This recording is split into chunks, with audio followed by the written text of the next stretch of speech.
you said you're a tennis lifer. The next thing I have circled or drew an awkward square around is that you never left. There was never a period where you kind of, at least post-career, where you got away. It seemed like, and correct me where I'm wrong, but you have people, like a Pete who you never see again. You have a Connors who was gone, and then I kind of dragged him back in for a couple of years, and then he was gone again. Andre was largely out of the tennis eye for a long time, and now he's kind of back fully.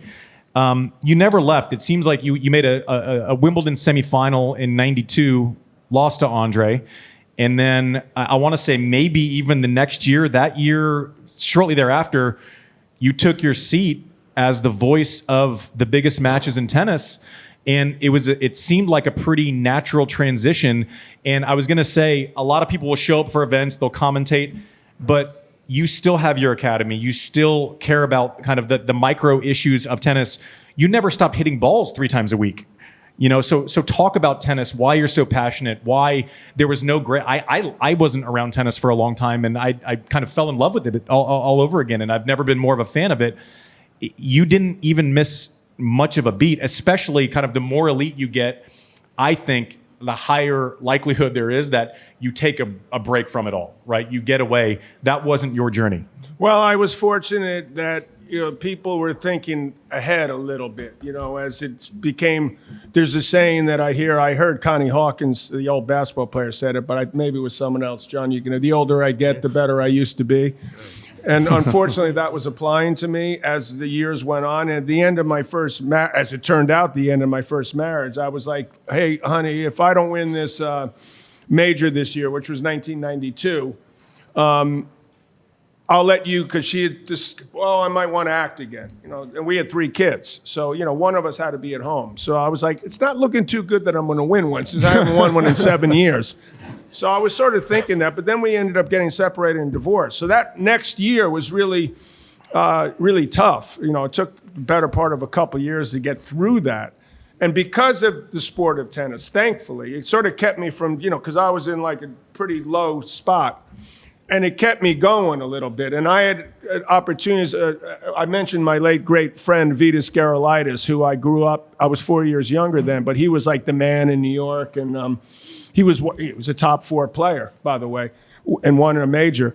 And he did commentary. I remember watching him because I was like, I'm never going to do commentary. That's what, that would be really pathetic if you did commentary. If I played the seniors tour, that would be the most embarrassing thing ever. So anything I said at that time, I'm doing now. But he did something that was different that I noticed as a commentator. He wasn't taking himself too seriously. He had the knowledge, and he was having fun. These guys, act like their shit doesn't stink, these commentators. So I was like, if I ever do that, I'm going to do it like him. I want to be like that. And so I think I had the right approach in the beginning. It's like, and I was like, just be yourself. That's for better or for worse. Hopefully that will work. One more question, and then I want to read a little bit more about what you're doing here at Baha Mar. It's something that's just it's a question that I'm just curious about. With the career, which is more than just playing, commentating, you've been kind of a very prominent figure in just pop culture, whether it's, you're going to play music later, you're in, Adam Sandler movies, you do cameos in this. Every time someone needs someone in a movie to yell at someone else, it's like, let's call Johnny Mac, let's do it. So this career that you've carved out kind of in the wake of your playing career, how much of it is just, yeah, that sounds fun, versus how much of it is actually calculated, talked about, strategized with good old Gary over there? Yeah. Not very calculated, honestly. But I'm a believer. Teddy Roosevelt, an ex-president, said something 100 years ago, probably. But it's better to try and lose than not try at all. And one of the things that I did when I stopped playing was to sort of experiment with other things and see, if that was something I'd gravitate towards, as opposed to staying involved in tennis. And I think the full circle is it brought me back to tennis. I had a talk show. I had a game show. The cameos. I was looking to see what else could be out there. That's something that, would bring me a lot of pleasure and make me want to take that amount of time. And as it turned out, it sort of brought me back to tennis. But I'll tell you a quick story. I was the commencement speaker at Stanford last year, which is where I went to college for a year. And, well, it was an important year, though. I went after I got to the semis of Wimbledon in 1977, and I was 21 in the world when I entered college. So most players wouldn't go to college when they did that. But at any rate, I get this call. My daughter had applied. My youngest daughter is 25. She applied to law school at Stanford, and they rejected her.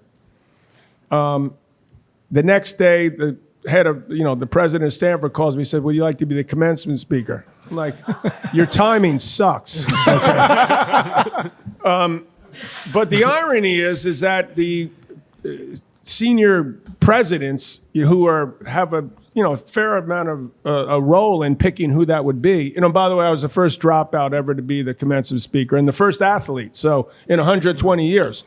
So that meant something. But they said, we saw the work you do as a narrator, never have I ever.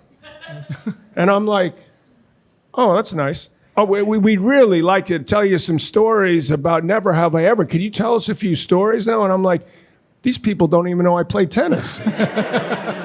So in a way, that journey that I've taken has actually sort of, allowed me to do things that I would have never dreamed of being able to do, such as that, which is pressure in front of, 30,000 people. You don't want to blow a commencement speech when after these are freshmen in the pandemic. So they had a tough time. So at any rate, these things, just trying different things is something, it's like you always hear when you grow up, you learn more from losing than you do with winning.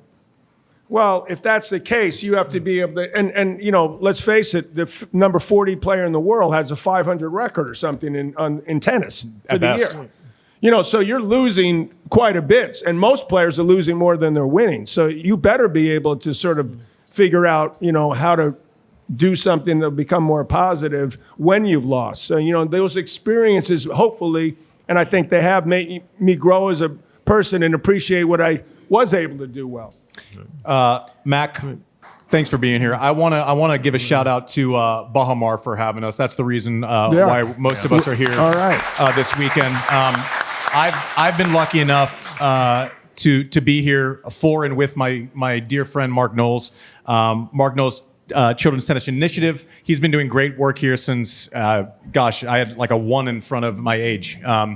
And is a special person, special friend. This event gets better and better every year. The Baha Tennis Cup, I want to say I've done it 5 or 6 times now.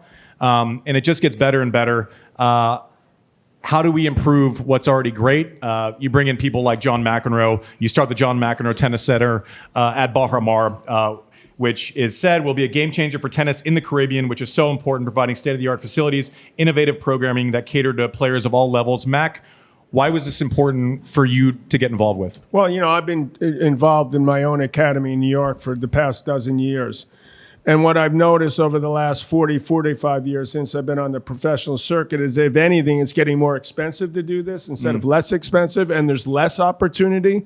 So this seemed like a no-brainer, since most of the people that come to Baha are from New York, which is, a nice connection. And I'm hoping, I don't have any other, I'm not planning on franchising. To me, this is like you need to be at a place and, they hopefully impart some knowledge and, that fire. And just realize that the sport of tennis can change your life for the better, even if you don't become a professional. So that's been my goal and will continue to be the goal the rest of my life.